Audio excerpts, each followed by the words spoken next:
Selamat petang, salam sejahtera. Terima kasih karena bersama dengan saya di Nazilin Unity Channel. Rupa-rupanya bersatu takut bergerak tanpa Muhyiddin.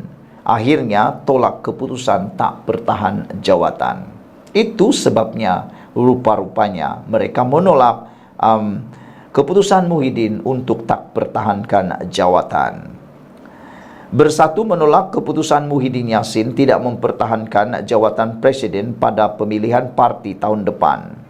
Sumber berkata keputusan itu dicapai secara konsensus selepas mesyuarat tergempar MPT, Majlis Pimpinan Tertinggi Bersatu petang ini, yang dipengerusikan sendiri oleh Timbalan Presiden Ahmad Faisal Azumu. Setiap ahli MPT ditanya sama ada mahu menawarkan diri menjadi presiden menggantikan Muhyiddin. Namun tiada ahli MPT yang mahu berbuat demikian. Semua secara konsensus menolak keputusan presiden itu, katanya ketika ditemui di Perhimpunan Agung Tahunan Bersatu 2023 di Pusat Convention Aidil IDCC. Sumber berkata kenyataan lanjut akan dikeluarkan Setiausaha Agung Hamzah Zainuddin. Dalam ucapannya dasar petang tadi, Muhyiddin mengumumkan hasrat tidak mempertahankan jawatan presiden pada pemilihan Bersatu tahun depan. Bagaimanapun Hamzah berkata perkara itu belum muktamad dan tidak semestinya diterima parti, kata FMT. Bersatu takut bergerak tanpa Muhyiddin, tolak keputusan tak bertahan jawatan. Dipetik daripada mycmu.net. Sekian untuk kali ini, jangan lupa tinggalkan komen Anda. Apa pula komen Anda tentang perkara ini? Adakah sebenarnya betullah Bersatu takut bergerak tanpa Muhyiddin? Atau kenapa Hamzah Zainuddin tak mau melawan Muhyiddin ya dalam pemilihan? Sekian dulu, Malaysia kita punya, kita juga sama-sama cintai Malaysiaku. Bye-bye. Selamat petang, salam sejahtera. Terima kasih karena bersama dengan saya di Nazilin Unity Channel. Akhirnya Hamzah Zainuddin tinggal gigit jari. Itu yang dikatakan oleh netizen. Tapi dalam ulasan di sabudin.com ini jelas menerangkannya. Bila Bersatu menolak hasrat Muhyiddin untuk berundur, maka gigit jari sajalah buat Hamzah Zainuddin. Lepas solat Jumaat semalam, tidak lama selepas Muhyiddin Yassin mengumumkan hasrat mahu berundur dan tidak lagi mempertahankan jawatan presiden Bersatu pada pemilihan tahun depan, tiba-tiba diberikan suatu maklumat bahawa semua itu hanya satu sandiwara, kata Sabudin. Saya tiba-tiba diberikan satu maklumat bahawa semua itu hanya satu sandiwara, kata Sabudin. Kata pemberi maklumat itu, tindakan Muhyiddin itu bukan keputusan yang jujur. Sebaliknya bertujuan untuk mendapatkan simpati para perwakilan. Seterusnya membolehkan beliau terus kekal memimpin Bersatu. Untuk meyakinkan saya, pemberi maklumat itu menambah, dalam ucapan perwakilan nanti pasti akan kedengaran desakan dan rayuan agar Muhyiddin menarik balik keputusannya itu. Akhirnya, dalam ucapan penutupan Muhyiddin, kononnya setelah mengambil kira desakan dan rayuan perwakilan, maka beliau setuju untuk menarik balik keputusannya itu. Artinya, beliau ada lesen besar untuk terus mempertahankan lagi jawatannya dalam pemilihan parti pada tahun depan. Demikian kata pemberi maklumat itu. Disebabkan itulah juga, saya tidak menulis apa-apa mengenai keputusan Muhyiddin enggan mempertahankan lagi jawatannya itu, kerana ingin menunggu perkembangan selanjutnya berdasarkan maklumat yang saya terima itu, kata Sabudin.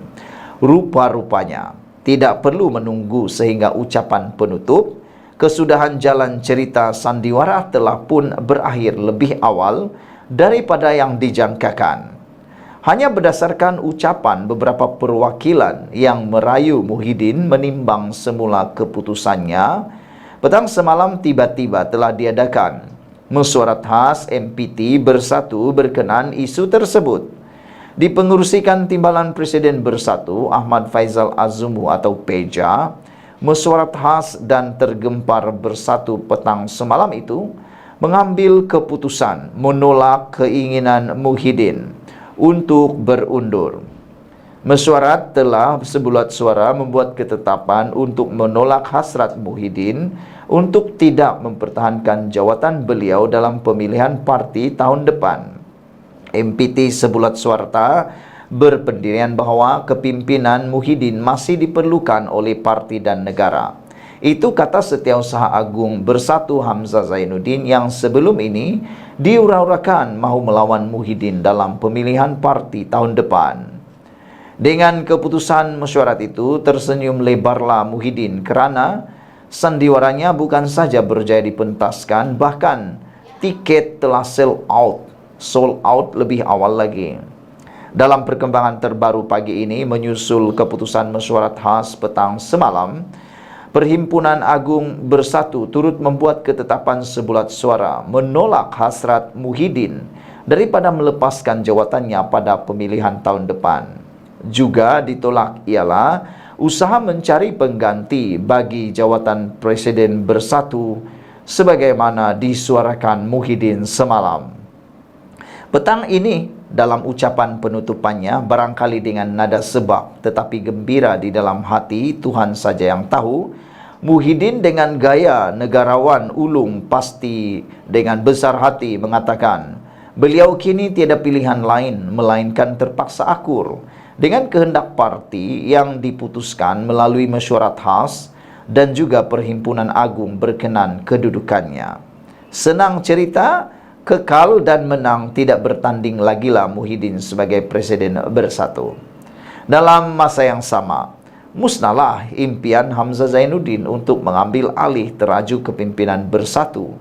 Dan paling kecewa dalam hal ini tentulah para penyokong ketua pembangkang itu yang selama ini mengharapkannya mampu membawa nafas baru kepada parti itu bersama mandat untuk kekal lagi mengetuai Bersatu. Kiranya selepas ini ada terdengar apa-apa usaha daripada Hamzah untuk bertanding juga pada pemilihan tahun depan, silap-silap jawatan Setiausaha Agung yang sekarang disandangnya pun akan segera dilucutkan. Akhir kata, sadaqallahul azim sajalah buat Hamzah Zainuddin. Sekian dulu untuk kali ini. Jangan lupa tinggalkan komen Anda, tekan butang subscribe. Kita jumpa lagi. Bye-bye. Selamat petang, salam sejahtera. Terima kasih karena bersama dengan saya di Nazilin Unity Channel. Ini isu paling panas berkaitan dengan pembunuhan Altan Tuya dan juga siapa yang membunuhnya, siapa dalangnya. Dipetik daripada mykmu.net hari ini dengan tajuk Peguam menafikan arah Sirul membersihkan nama Najib. Wah, ini pasti panas kerana melibatkan nama Najib. Peguam Hasnal Rezua Amerikan menafikan dakwaan dia mengarahkan Sirul Umar membuat video yang membersihkan bekas Perdana Menteri Najib Razak daripada penglibatan dalam pembunuhan model dan jurubahasa dari Mongolia Altan Tuya Saribu.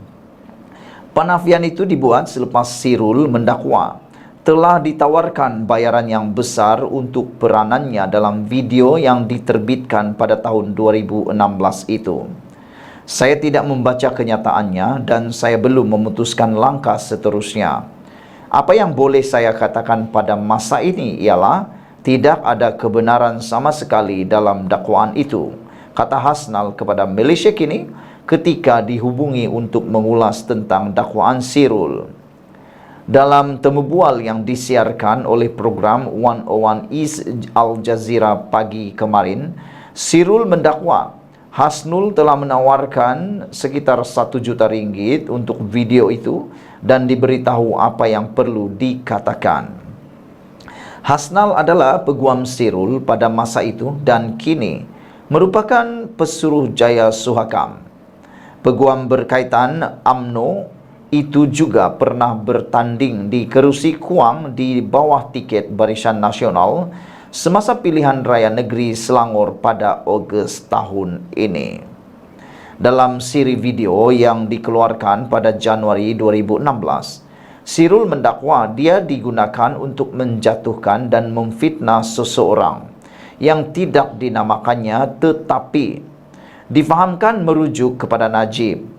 Dia juga berkata Najib tidak terlibat dalam kes itu. yang difahamkan merujuk kepada pembunuhan Altan Tuya. Video-video itu muncul ketika Najib sedang menghadapi cabaran politik akibat skandal 1MDB. Peguam negara ketika itu, Muhammad Apandi Ali, baru sahaja membebaskan Najib daripada kesalahan untuk derma RM2.6 bilion yang didakwa diterimanya. Tetapi ini gagal menutup mulut pengkritiknya. Derma yang dikatakan itu kini menjadi subjek pertuduhan rasuah terhadap Najib yang masih belum selesai di Mahkamah Tinggi di Kuala Lumpur. Untuk rekod, Najib juga telah menafikan penglibatan dalam pembunuhan Altan Tuya. Sementara itu, dalam program Al Jazeera itu, tidak jelas sama ada tawaran 1 juta ringgit itu benar-benar berlangsung, tetapi Sirul mengaku dibayar untuk tutup mulut. Dia juga mendakwa tidak pernah membayar peguamnya sama ada di Malaysia atau di Australia, dan tidak tahu dari mana wang itu datang. Wang itu dikatakan disalurkan kepadanya melalui peguamnya. Sirul dan pegawai atasannya iaitu Azila Hadri adalah bekas pengawal pribadi Najib yang telah disabitkan dengan pembunuhan Altan Tuya. Bagaimanapun, Sirul berjaya melarikan diri ke Australia, di mana dia tidak dapat diekstradisi kerana dasar negara itu yang tidak menghantar pulang individu ke negara di mana mereka mungkin menghadapi hukuman mati. Dia telah dibebaskan daripada tahanan imigresen selepas Mahkamah Tinggi di Australia memutuskan bahawa kerajaan tidak boleh menahan tahanan imigresen selama-lamanya. Saudara-saudara sekalian, isu kali ini memang paling hangat sekali, apalagi menyebut tentang nama Najib. Peguam menafikan arah Sirul bersihkan nama Najib. Saudara-saudara sekalian, apa yang mengejutkan ialah pendedahan daripada Sirul bahawa dalam siri video yang dikeluarkan pada Januari 2016, Sirul mendakwa dia digunakan untuk menjatuhkan dan memfitnah seseorang yang tidak dinamakannya tetapi difahamkan merujuk kepada Najib. Dia juga berkata Najib tidak terlibat dalam kes itu yang difahamkan merujuk kepada pembunuhan Altan Tuya. Video-video itu muncul ketika Najib sedang menghadapi cabaran politik akibat skandal 1MDB. Hasnal adalah peguam Sirul pada masa itu dan kini merupakan pesuruh Suhakam. Saudara-saudara sekalian, dalam temu bual yang disiarkan dalam program 101 East Al Jazeera pagi ini, Sirul mendakwa Hasnal telah menawarkannya sekitar 1 juta ringgit untuk video itu dan diberitahu apa yang perlu dikatakan. Kata Sirul, kata Hasnul, beliau menafikan yang itu dibuat selepas Sirul mendakwa telah ditawarkan bayaran besar untuk peranannya dalam video yang diterbitkan pada tahun 2016 itu. Sekian dulu untuk kali ini. Jangan lupa tinggalkan komen anda, tekan butang subscribe. Kita jumpa lagi. Bye-bye. Selamat datang, salam sejahtera. Terima kasih karena bersama dengan saya di Nazilin Unity Channel, dipetik daripada mykmu.net. Akhirnya, bekas peguam Sirul sahkan dakwaannya adalah palsu dan rekaan. Seorang peguam menafikan semua dakwaan yang dibuat oleh bekas anak guamnya, Sirul Azhar Umar di Australia, dalam satu temu ramah dengan sebuah stesen televisyen antarabangsa. Hasnal Rezo Amerikan berkata, ini termasuk tuduhan beliau membayar Sirul sebanyak 1 juta ringgit. Semua tuduhan yang dibuat Sirul adalah tidak benar. Sebagai peguamnya, saya melawat Sirul 7 atau 4 kali ketika dia ditahan di Australia. Saya tidak ingat bila kali terakhir saya berjumpa dengannya. Mungkin pada 2017 atau 2018, kata beliau. Masih terlalu awal mengambil sebarang tindakan kerana tuduhan itu dibuat dan tersebar di Australia, kata Hasnal Razua Amerikan menerusi WhatsApp kepada FMT. Dalam wawancara eksklusif bersama Al Jazeera Inggris 101 East yang disiarkan pada pagi tadi, Sirul merayu untuk meneruskan hidup di Australia dan turut memohon kemaafan kepada keluarga warga Mongolia Altantuya Saribu. Katanya dia mendakwa dia mendakwa tidak bertanggung jawab ke atas pembunuhan wanita itu, walaupun telah disabit oleh mahkamah tertinggi di Malaysia. Sirul mendakwa dia dijadikan kambing hitam dan diperangkap dalam permainan politik yang mana dia mengakui menerima 1 juta ringgit ketika berada di Australia daripada sumber tidak dinamakan bertujuan untuk menutup mulut. Dia juga ada memberitahu atau membuat beberapa dakwaan yang tidak dapat disahkan terhadap beberapa personaliti individu ternama di negara ini. Sirul antara sekumpulan tahanan immigration yang dibebaskan selepas Mahkamah Tinggi Australia memerintahkan menahan tahanan tanpa tempoh merupakan pelanggaran undang-undang. Arahan itu membatalkan keputusan pada tahun 2004 yang menyatakan individu bukan warga negara tanpa visa boleh dikenakan tahanan tanpa tempoh tertentu dengan syarat kerajaan berhasrat mengeluarkan mereka sesegera mungkin. Australia tidak mengusir Sirul ke Malaysia, memandangkan undang-undang negara itu tidak membenarkan mereka yang berdepan hukuman mati dikembalikan ke negara asal. Altantuya ditembak di kepala pada tahun 2006 di hutan di puncak alam Selangor, manakala mayatnya kemudian diledakkan menggunakan bahan letupan. Sirul dan rakannya yang juga bekas pegawai polis, Azila Hadri, disabit pada 2009 oleh Mahkamah Tinggi kerana membunuh Altantuya yang digambarkan sebagai seorang penterjemah. Azila ketika ini sedang menunggu hukuman mati di penjara Kajang. Kedua-duanya berjaya membatalkan sabitan di Mahkamah Rayuan pada 2013. Namun, Mahkamah Persekutuan pada tahun 2015 mengembalikan sabitan dan menjatuhi hukuman mereka hukuman mati. Sirul melarikan diri ke Australia sebelum keputusan terakhir. Dia ditahan di pusat tahanan sejak 2015 selepas ditangkap oleh polis Australia. Sirul memohon suaka politik di Australia namun ditolak pada tahun 2019. Saudara-saudara sekalian, inilah pendedahan paling mengejutkan di seluruh Malaysia pada kali ini. Siapakah pembunuh sebenar Altantuya? Dan pastinya dengan pendedahan daripada Sirul ini, ia membuatkan kita makin tertanya-tanya. Kerana Sirul mendakwa dia dijadikan kambing hitam dan diperangkap dalam permainan politik yang mana dia mengakui menerima 1 juta ringgit ketika berada di Australia daripada sumber tidak dinamakan bertujuan untuk menutup mulut. Tujuan menutup mulut itu untuk apa dan siapakah orang yang cuba menutup mulut itu? Dia juga ada membuat beberapa dakwaan yang tidak dapat disahkan terhadap beberapa personaliti individu ternama di negara ini. Sekian dulu untuk kali ini. Jangan lupa share video ini, tinggalkan komen anda, tekan butang subscribe. Kita jumpa lagi. Bye-bye.